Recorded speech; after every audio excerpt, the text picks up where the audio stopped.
Many of you will know the ECDI 2030. Kile kiashiria kwenye tafiti za demografia na afya ya mwaka 2022 ilionyesha kwamba karibu nusu ya watoto wetu wenye umri wa miaka 2 hadi 5 wako kwenye mwelekeo sahihi ya makuzi yao. Karibu nusu, ambayo ni mstari huu wa chini hapa. 47% wako kwenye mwelekeo sahihi. Lakini ukiangalia ndani zaidi ya ule utafiti, utagundua kwamba watoto wetu wenye miaka 4 hadi 5 ni 3 hadi 4 kati ya 10 ambao wako kwenye mwelekeo sahihi. Kwa maana kwamba we might have half of our children aged 2 to 5 who are on track, but actually we only have 3 or 4 children kati ya 10 ambao wako kwenye mwelekeo sahihi kwenye umri ule wa childcare, hasa 4 to 5 years old. All of the investment we're doing in the first 1000 days kwa kupitia kwenye sekta ya afya, kuna kiasi ambacho tunaanza yani kukipoteza mtoto akizidi kukua kabla hajaenda kwenye shule. And so childcare is starting to try and see how do we make sure we don't lose the gains we got. This is the census ya mwaka 2022. And this pyramid is our population of Tanzania.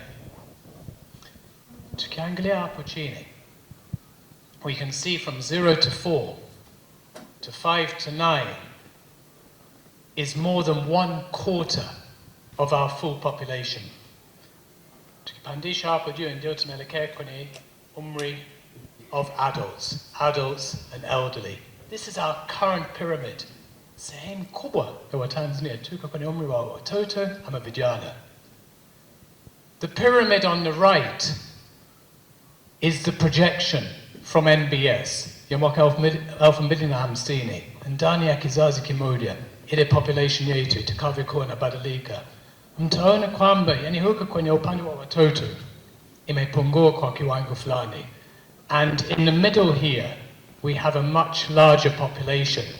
That is a huge opportunity. Those are productive adults. They're in our workforce. Ndio wanaofanya kazi, ndio wanaochangia pato la taifa. The most that we tunaweza kuwekeza huko kwa watoto wetu sasa hapa, tukifika kwenye kizazi kijacho na wanaingia kwenye utu uzima wao, rasilimali watu wenye tija ndio watakaokuwa wanasukuma maendeleo ya nchi. Lakini tukiwakosa hapa, then hata huko mwaka 2050 kwenye kizazi kijacho, we won't have the same benefit. Ya mwisho, halafu ndio naingia kwenye video ya dakika 5, mwezi kuangalia video. Presentation yangu itakuwa inafikia kikomo. Ya mwisho ni kuelewa kwamba our population is going through another big change. Watu wengi wanahamia kwenye miji yetu. At independence, Tanzania's population 6% walikuwa wanaishi mijini. Kwenye sensa ya juzi mwaka 2022 ni 35% ya Watanzania ambao walikuwa wanaishi mijini, from 6% to 35% ndani ya vizazi viwili, ambayo ni sawa na Watanzania milioni 20 wanaoishi mijini leo hii. Sasa the projection for the population ifikapo mwaka 2050 ni kwamba Watanzania, idadi ya Watanzania itakuwa milioni 120, na tunatabiri kwamba kwa wale ambao wanaishi mijini itakuwa karibu nusu ya Watanzania wote wanaishi mijini na nusu wanaishi vijijini. Nusu ya Watanzania milioni 120 ni 60 milioni, sawa na idadi ya Watanzania wote leo hii. Wote leo hii watakuwa wanaishi mijini. Ndio maana tunasema kwamba swala la urbanization lichukuliwe kwamba ni agenda ya kipekee pia kwenye maendeleo yetu. na tukiwekeza kwa watoto wetu, hao wengi ambao tuliwaona hapa, 3 4 kati ya 10 ambao wako kwenye mwelekeo sahihi, inawezekana kwenye kizazi kijacho, kwa kweli tutakuja kufaidi sasa ile demographic dividend ya kipekee watakaokuwa wanasukuma maendeleo yetu. Their ownership, qualifications of care workers, the competencies of care workers, quality of daycare. We created a rubric which measured the standards, the 10 national standards from level 1 to level 5, and went across 100 unregistered daycare across 10 high-density wards of Dar to get to understand the quality situation of the daycare. Parents, caregivers, socioeconomic status, kipato, etc. And finally, local government supported supervision. There's a lot of information here. I'm not going to try and cover it within the presentation. The main thing was to try and get that interest around the private daycare sector. In Dar es Salaam, the private daycare sector is flourishing. It's largely unregulated, it's largely unregistered, but it's a sector which parents believe in and which parents are paying for childcare. And there is a strong feedback from parents who are appreciating the quality of the daycare, both the love and the care which the care workers are giving their children, the food, the structure and the safety and security. Yes, we hear about incidents of safety and security within our daycare, but it's a minority. It's not a majority, and we should make sure that the reputation and the image of our private daycare is one which is positive and is contributing to our development. So please do take the chance to go through the report. There's too much for time here. There's too much. There's aspects of, sometimes we call them one-stop centers. Kuna creche, kuna daycare, kuna elimu ya awali, kuna kituo hiki kimoja. I know on one side it contradicts us. It makes us feel uncomfortable. But likewise, it's a place where our children are, and where they're being kept safe and there's care taking place. The final bit I wanted just to highlight was on child development. If you remember the first slide on ECDI, this was showing that in 100 daycare where the survey was conducted,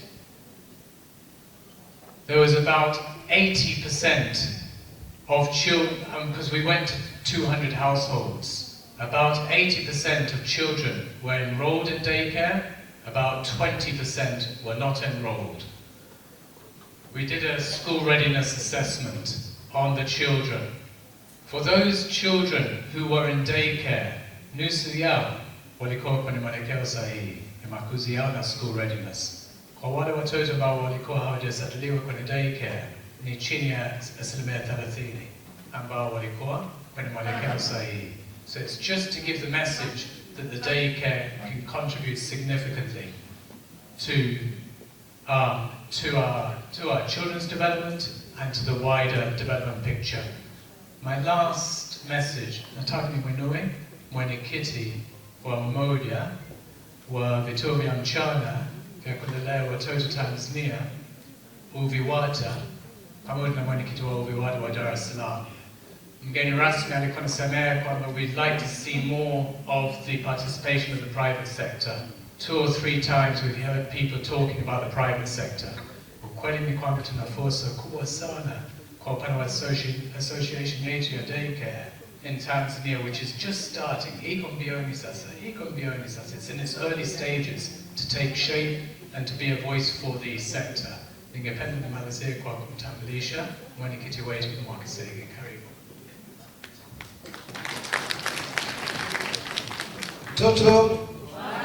Watoto wetu, nashukuru Mr. Craig kwa kuweza kunipa nafasi hii kuweza kujitambulisha Kwa majina naitwa Mr. Makasigi, ni mwenyekiti wa vituo vya kulelea watoto wadogo mkoa wa Dar es Salaam, ambapo pia mradi huu unafanywa, lakini pia imependeza Mungu nikachaguliwa kuwa mwenyekiti wa taifa. Na ushirikiano ambao tumekuwa tukifanya na CiC pia ndio ulioweza kupelekea Dar es Salaam kuweza kufanya vizuri sana. Dar es Salaam kwa ujumla tunakimbia, hatutembei, na bahati nzuri nimepewa jukumu hili la kuweza kuiongoza katika kwa Tanzania.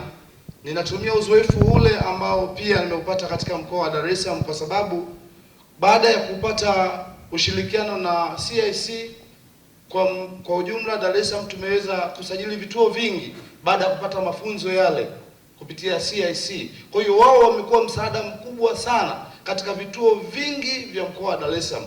Japo walikuwa wanaweza wanavifadhili vituo vichache, lakini kupitia vile vichache wengi wameweza kukopa mazingira ya vile ambavyo vinawezeshwa na CiC, na wao wakaweza kubadilika. Kwa hiyo niendelee tu kuomba kwa kupitia hii, kama tunavyoona Dar es Salaam, na bahati nzuri imepewa kwa Tanzania. Nilikuwa natamani pia nione wadau wengine pia katika mikoa mingine, kwa sababu nimepewa jukumu hilo la kuweza kusimamia. Kwa hiyo kupitia hili pia na nafasi hii niombe kama kuna wadau wengine kwa kujumuisha na serikali, basi tumie nafasi hii pia kwa kuweza kushirikiana wote kwa pamoja. Asante sana.